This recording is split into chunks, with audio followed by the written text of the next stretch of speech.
Cuando colgué el teléfono después de que mi propia hija me dijera que ya se había casado sin invitarme, pero que necesitaba las llaves de mi casa de playa para su luna de miel, supe que algo estaba terriblemente mal. Solo invitamos a la gente que realmente importa, mamá. Deja de ser tan dramática y envía las llaves. Fueron sus palabras exactas. Yo solo sonreí y colgué. 3 días después, dejé un regalo de bodas en su puerta que hizo que su nuevo esposo gritara como un loco durante toda la noche. Verás, lo que ellos no sabían era que yo había dedicado 30 años de mi vida profesional a desenmascarar estafadores, manipuladores y criminales de cuello blanco. Y cuando algo en mi instinto maternal me gritaba que ese hombre estaba destruyendo a mi hija, decidí hacer lo que mejor sabía hacer: investigar. Lo que descubrí sobre Rodrigo no solo me heló la sangre, sino que me hizo entender que mi exclusión de esa boda no había sido casualidad. Había sido parte de un plan mucho más siniestro de lo que jamás imaginé. Mi hija pensaba que había encontrado al amor de su vida.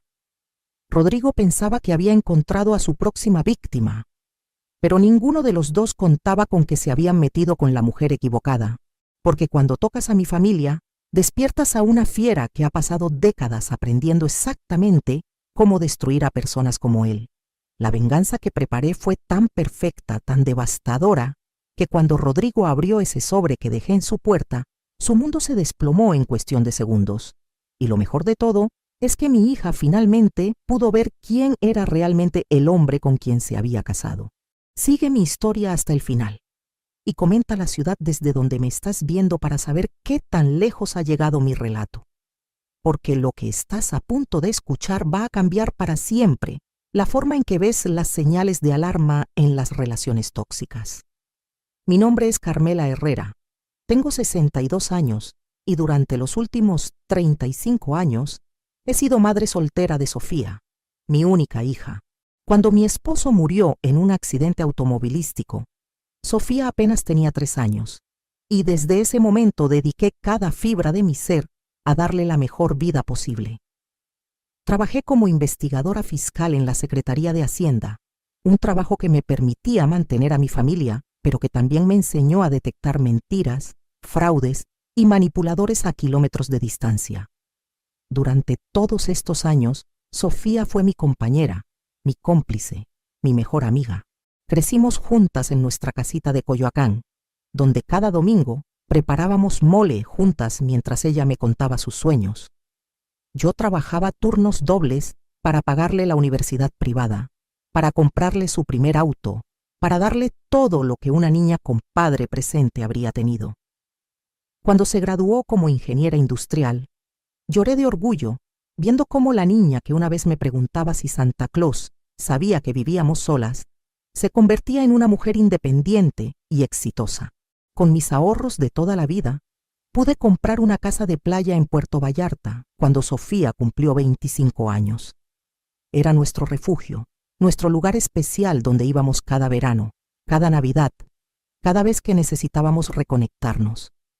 Esa casa representaba años de sacrificio, de no comprarme ropa nueva, de no salir a cenar, de guardar cada peso pensando en nuestro futuro juntas. Sofía siempre había sido una hija ejemplar. Me llamaba todos los días, me visitaba los fines de semana, me incluía en todas sus decisiones importantes. Por eso, cuando hace un año comenzó a salir con Rodrigo, al principio me alegré de verla feliz. Era un hombre guapo, bien vestido, aparentemente exitoso.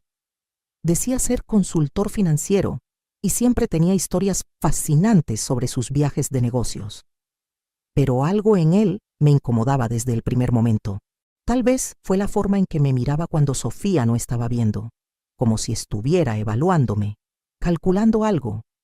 O tal vez fue como siempre tenía una respuesta perfecta para todo, como si hubiera ensayado cada conversación. Mi instinto, ese mismo que me había servido para desenmascarar defraudadores fiscales durante décadas, me gritaba que algo no encajaba. Los primeros meses fueron sutiles. Rodrigo comenzó a sugerir que Sofía pasara menos tiempo conmigo. Tu mamá es muy dependiente de ti, mi amor. Es importante que tengas tu espacio para crecer, le decía. O cuando yo llamaba y ella estaba con él. Dile a tu mamá que estás ocupada. Necesitas establecer límites saludables. Gradualmente, mi hija, que me llamaba todos los días, comenzó a llamarme cada tercer día, luego una vez por semana. Cuando preguntaba sobre nuestros planes de fin de semana, me decía que Rodrigo había organizado algo especial para ellos dos. Nuestra tradición de cocinar juntas los domingos se convirtió en algo esporádico. Y lo más doloroso de todo, comenzó a usar frases que no sonaban como ella. Límites saludables, codependencia, espacio personal. La transformación de mi hija se aceleró. Después de los 6 meses de relación, Rodrigo había logrado algo que jamás pensé posible: hacer que Sofía dudara de su propia madre. Recuerdo perfectamente el día que todo cambió para siempre. Era un sábado por la tarde, y yo había preparado pozole para nuestro almuerzo semanal. Sofía llegó acompañada de él, algo que antes nunca hacía sin preguntarme primero. «Mamá, necesitamos hablar», me dijo Sofía apenas se sentó a la mesa. Su voz sonaba ensayada, como si hubiera practicado las palabras. Rodrigo y yo hemos estado hablando mucho sobre dinámicas familiares saludables y creemos que nuestra relación ha sido demasiado intensa. Rodrigo sonrió con esa sonrisa que ya había aprendido a odiar y agregó: «Doña Carmela, entiendo que usted crió sola a Sofía y eso creó un vínculo muy especial, pero ahora ella necesita espacio para desarrollar una relación madura conmigo. Espero que lo comprenda». «¿Relación intensa?», le pregunté a mi hija, sintiendo cómo se me hacía un nudo en la garganta. «Sofía, ¿desde cuándo nuestra relación es un problema para ti?». Ella evitó mi mirada y murmuró: «No es un problema, mamá, pero Rodrigo tiene razón. Necesito aprender a ser más independiente». Esas palabras vinieron de mi hija, pero las ideas eran completamente de él. En ese momento supe que estaba perdiendo a mi niña ante un manipulador profesional. Las siguientes semanas fueron un descenso al infierno. Sofía comenzó a cancelar nuestros planes constantemente. «Rodrigo dice que necesito priorizar nuestra relación», me explicaba por teléfono. Cuando le pregunté por qué ella no podía venir sola a visitarme, me dijo: «Él se siente excluido cuando paso tanto tiempo contigo». Un día llegué a su departamento con su comida favorita, unos tamales de dulce que siempre le preparaba cuando se sentía estresada. Rodrigo abrió la puerta y me miró con desprecio evidente. «Doña Carmela, Sofía está descansando. Creo que debería llamar antes de venir», me dijo, bloqueando la entrada con su cuerpo. «Esta es la casa de mi hija y yo soy su madre», le respondí, manteniendo la calma, aunque por dentro hervía de rabia. «Precisamente ese es el problema», me dijo con una sonrisa helada. «Usted no entiende que Sofía ya no es una niña. Ahora tiene una familia nueva conmigo». Cuando finalmente pude ver a Sofía, parecía una versión apagada de sí misma. «Mamá, por favor no hagas esto más difícil», me susurró. «Rodrigo solo quiere lo mejor para nosotros». El golpe más devastador llegó 2 meses después. Era el cumpleaños número 32 de Sofía, una fecha que siempre habíamos celebrado juntas desde que era pequeña. Ese año, por primera vez en su vida, no me invitó. Me enteré por las fotos en Facebook que habían hecho una cena íntima solo para familia cercana, donde aparecían Rodrigo, sus padres y algunos amigos que yo ni siquiera conocía. Cuando la llamé para preguntarle por qué no me había invitado, su respuesta me partió el corazón. Mamá, Rodrigo y yo decidimos que era tiempo de hacer nuestras propias tradiciones. No todo puede seguir igual que cuando yo era niña. ¿Tradiciones?, le pregunté, sin poder contener las lágrimas.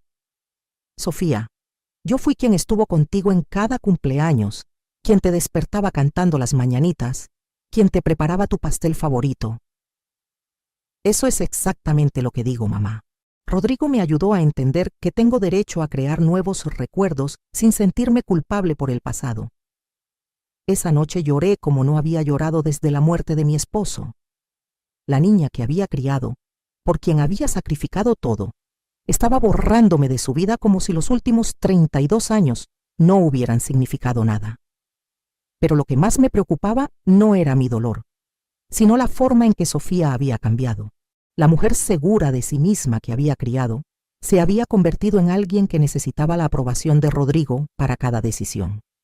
Ya no reía con la misma espontaneidad, ya no compartía conmigo sus sueños, ya no brillaban sus ojos cuando hablaba de sus proyectos. Una tarde, decidí pasar por su oficina para llevarle unos documentos que había olvidado en mi casa. Su secretaria, una muchacha que conocía desde que Sofía comenzó a trabajar ahí, me jaló hacia un lado. «Señora Carmela», me susurró nerviosa. «No sé si debería decirle esto, pero Sofía ya no es la misma. Antes era tan alegre, tan decidida. Ahora parece que siempre está preocupada por algo. Y ese novio suyo viene aquí constantemente, revisa su teléfono, le dice con quién puede almorzar y con quién no». Mis sospechas se confirmaron esa misma semana cuando intenté llamarla durante su horario de almuerzo y me contestó susurrando: «No puedo hablar ahora, mamá. Rodrigo dice que las llamadas personales durante el trabajo son una falta de profesionalismo». Rodrigo no solo la había alejado de mí, sino que estaba controlando cada aspecto de su vida. Y lo más terrible era que lo hacía con tal sutileza que Sofía creía que todas esas restricciones eran ideas de ella misma. Fue entonces cuando decidí hacer lo que debería haber hecho desde el principio: investigar quién era realmente Rodrigo Mendoza. Como investigadora fiscal durante 30 años, yo sabía exactamente cómo buscar información sobre una persona. Esa misma noche, después de que Sofía me dijera que no podía hablar por teléfono durante el trabajo, me senté frente a mi computadora y comencé a hacer lo que mejor sabía hacer: desenmascarar mentirosos. Lo primero que hice fue buscar el nombre completo de Rodrigo Mendoza